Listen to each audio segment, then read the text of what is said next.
talking about the Yoga Yamas. We're on the Yama Aparigraha. And this is a Yama that I really like and I have very much pulled into my life and my living habits. But let me just start by saying what Aparigraha actually is. So it's this concept of non-possessiveness, of not collecting a lot of physical possessions, not hoarding things, not having more than you really need to sustain yourself. And it's an aspect of generosity, of things that you don't need, you're able to give to others so that you're not holding on to things, and that you're also trying not to focus on these feelings of envy, that you want things that somebody else has, or greed, that you feel like you need more and more and more, money, physical possessions. It can also translate into feelings, though, holding on to feelings of resentment or feelings of anger from something that happened in the past, not being able to let go of those kind of things too. So just like the other yamas, there's layers to the way that we can look at it. Thinking about Aparigraha as living your life in a way where you don't use anything in excess, or you don't do anything in excess. You don't collect things, especially things that are not going to enhance your life. So there's this idea of looking at the physical possessions that you have in your life and thinking about what those things cost you. So in terms of what it costs you in dollars, in money, it takes pieces of your life to earn money to be able to buy things. Whatever your hourly rate is, then that translates to what you can buy with that.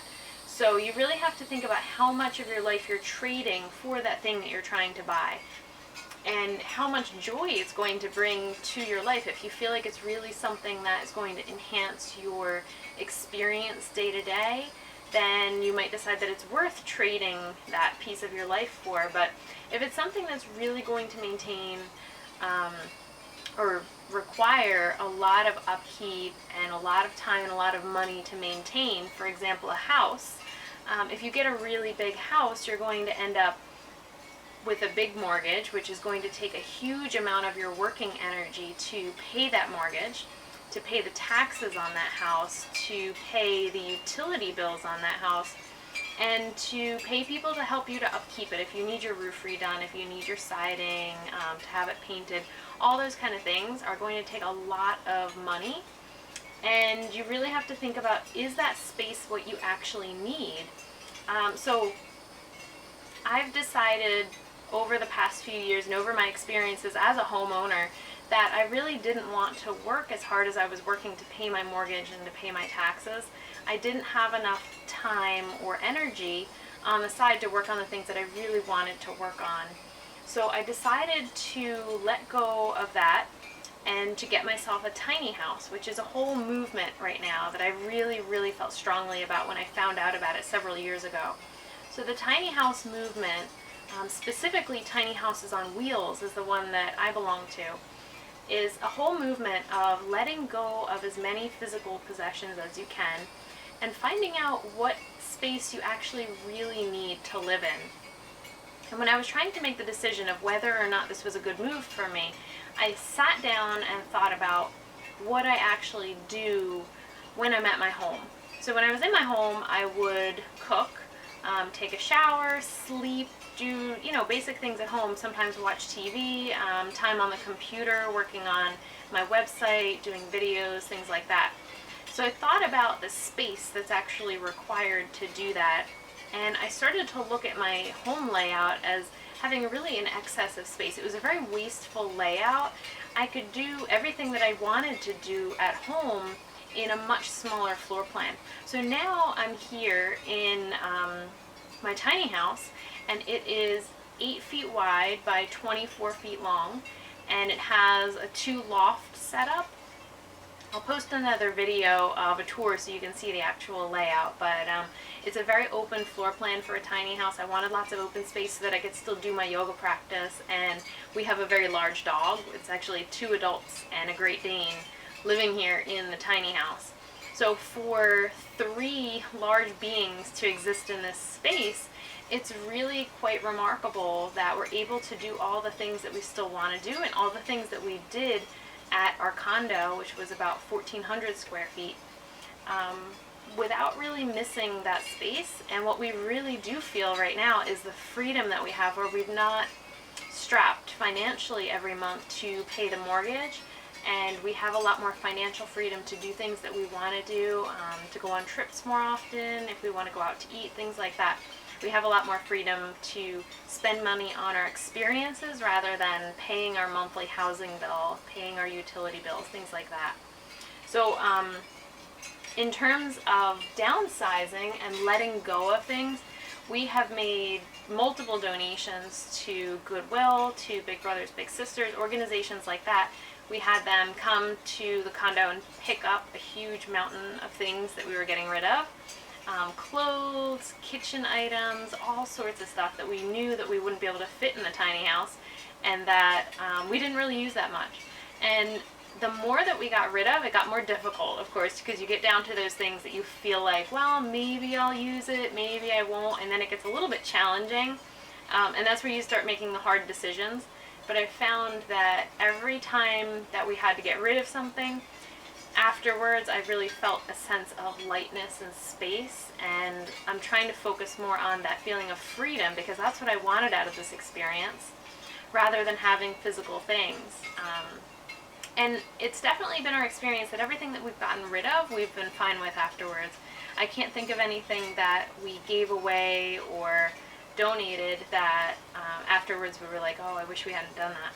So that's gone really well so far. The other fun aspect of that was, too, when we were really downsizing and getting rid of things, if we could think of somebody we knew who would benefit from having that, or who would like it or enjoy it, we would just give it to them. And that was a fun experience. You would just be able to give your friends things that, oh, I thought you might like this book or this jacket or whatever.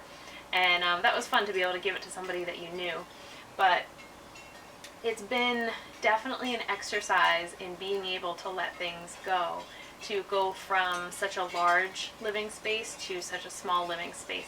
And it makes you think about what you actually use on a day-to-day basis, and if it's something that maybe you don't use that frequently, and it mostly would just take up space and have just occasional use, probably better to get rid of it and to have the open space and the freedom rather than keeping that physical item. And it, like I said, it's worked out really, really well for us so far. We're enjoying this whole experience. So from a physical perspective, even if moving into a tiny house is not necessarily for you, or becoming a minimalist is not necessarily for you, just going through a closet and clearing it out and getting rid of something, maybe clothes. We all have clothes that we haven't worn in a while, or that we don't, that might not even fit us anymore, and we still hold on to it. So getting rid of things like that can give you this sense of physical lightness, of clearing out space. But of course we have to look on a deeper level. If we're starting to accumulate things in our physical life, most likely we're also accumulating things on an emotional level. We're not really doing a good job of releasing and creating space there. So working on forgiveness, seeing if there's anything that comes up when you ask yourself, is there something that I'm holding on to? Is there something that I experienced where I felt like someone had done something wrong to me that I'm not really letting go of? There's a quote about holding on to resentment, holding on to anger and hatred, that says that it's like drinking poison and expecting the other person to die. So you're the one doing the suffering, you're the one in pain from holding on to this anger and this hatred, and you're expecting that to cause harm to the other person, when the only thing that it really accomplishes is damaging yourself. So forgiving is something that we do for ourselves. Even if the other person doesn't necessarily deserve our forgiveness, we deserve to get into that space of forgiveness. And then releasing resentment, right along the same lines. If there's something that we're really holding on to resentment for, letting that go is going to give us a sense of lightness. And it's going to give us a freedom in this moment right now, rather than letting the experiences we've been through in the past burden us and ruin our current experience, because we're carrying all of that with us. It's pretty exhausting when you hold on to all of that and you have those really strong emotions always bubbling from wherever you're holding them up to the surface, where you constantly have to rehash it and deal with it. It's really exhausting. It takes a lot of energy from us, and again, steals our enjoyment of the present moment because we're tired. So that's going to give you a lot more space and ease to exist in your life. Letting go of the physical possessions, creating physical space in your life, letting go of clutter, mental clutter, emotional clutter, all of that stuff, just creating space. And the thing about space is a lot of people are uncomfortable with space because they feel like it's emptiness. But I like to think of it like creating a vacuum. So if I get rid of something, it might be a physical item, and I clear that space in my life, it creates this little vacuum. So I know that something else, it might be an experience, it might be a person, might be another physical item, could be anything, gets drawn into that space to fill it. There's not really this long period of time where you're going to have that emptiness. It's a constant transition. Everything is constantly changing, and you just want to make sure that you're not creating these pockets of stagnation in your life. Not letting your possessions own you, that's a really important part, especially with like being a homeowner, taking into account how much time, effort, energy, money you're going to put into maintaining those objects, but also the things that are inside your house or your car, all those kind of things. How much time do those things require of you to upkeep them, and is it something that you really want to have? That kind of goes along the lines of a lot of people I talk to who have pets or don't have pets. If they choose not to have a pet, they say that it's because they don't want to put the time into walking it and feeding it, or they don't want to have that tie down where when they want to travel they have to have somebody take care of their dog or something like that.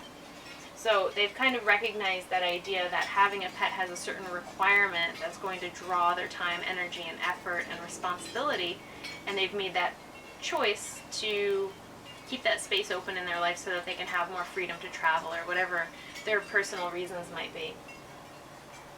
Now, in yoga we do a lot of practicing of letting things come up, letting feelings, thoughts, emotions come up, but also letting them go without grasping on them. And I think our society in general teaches us to grasp physical things, collecting physical things just in case you might need them, filling your closets, filling your pantries, filling your houses with things just in case you might need them so that you have resources. But also holding on to anger. If somebody cuts you off in traffic, it's like you have the right to be mad at them for the rest of the day because they did something wrong. But in yoga, we really practice this fluid kind of aspect to handling those situations. Things come into your life, things go out of your life. People, friends come into your life, and then naturally you'll grow apart at certain points, and another friend will come into your life. So there's this constant change. We really tend to focus on the loss more than the gain. It's kind of a little bit of human nature to fixate on things that we have lost or the negative. So in yoga we practice a comfort level with letting things go and experiencing that space and that openness without necessarily grasping onto whatever it is that needed to go from our life. And then we have this saying that I use very frequently in my practice, and it's this phrase, I release what no longer serves me. And you can think about that on a physical level, on an emotional level, any aspect of your life that you feel like you're grasping things, that you're not doing a good job of letting go and seeing if it goes or if it stays. Repeating that mantra to yourself, I release what no longer serves me. Which brings us down to the breakdown for our practice this week. And our hatha practice is going to be a pretty simple practice, not a whole lot of poses, but it's going to focus on hip opening, because hips are where we hold emotions, it's where we hold resentment and anger, it's where we hold sadness from the past. Especially for women, this is a place where physically we tend to accumulate weight. If we gain weight, it tends to be around that area. That's our space of holding and grasping. So when we get to that space where we let things go very easily, very freely, you're going to find there's also an easier time of letting yourself shed weight because you're not holding anymore. But working on this aspect of surrender in those hip openers, they can be really uncomfortable, and because of that we'll kind of recoil from that discomfort, but it's learning to have a sense of ease. There's always going to be uncomfortable experiences in our life, and if we practice settling into them in our yoga practice on our mat, then we'll also have this skill of being able to settle in and experience them and ride them out when that's something that's uncomfortable in our day-to-day life. So that's a really important skill that I feel like we learn from our yoga practice. So hip opening, we'll do some lotus sequences and things like that, and some back bending, because that's another sense of opening and being able to surrender and roll back, especially back bending over props. That's a really nice space to just let go and let your body open.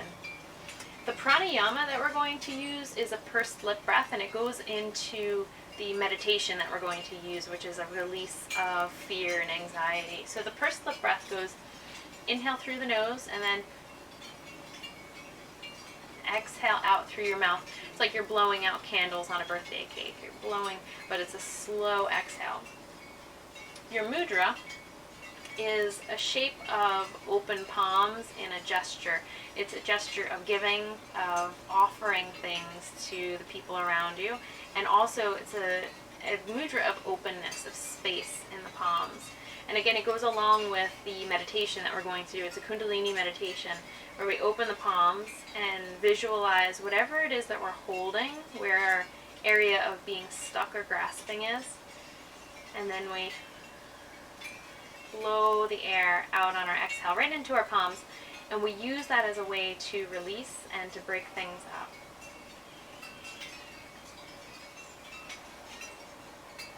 So it's a very interesting meditation experience, especially if you tend to worry a lot or hold on to feelings.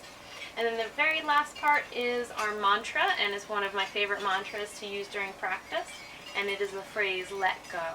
So this is what we're practicing. Let go of your grasping and your holding. As you inhale in your mind, you say the word let, and as you exhale in your mind, you say the word go. So every single breath, you're reminding yourself that it's okay and it's safe to let go. So that's our overview of Aparigraha and how it translates into our yoga practice for this week. And it is our last of the yamas, so next video is going to be diving into the niyamas. Thank you so much for joining me.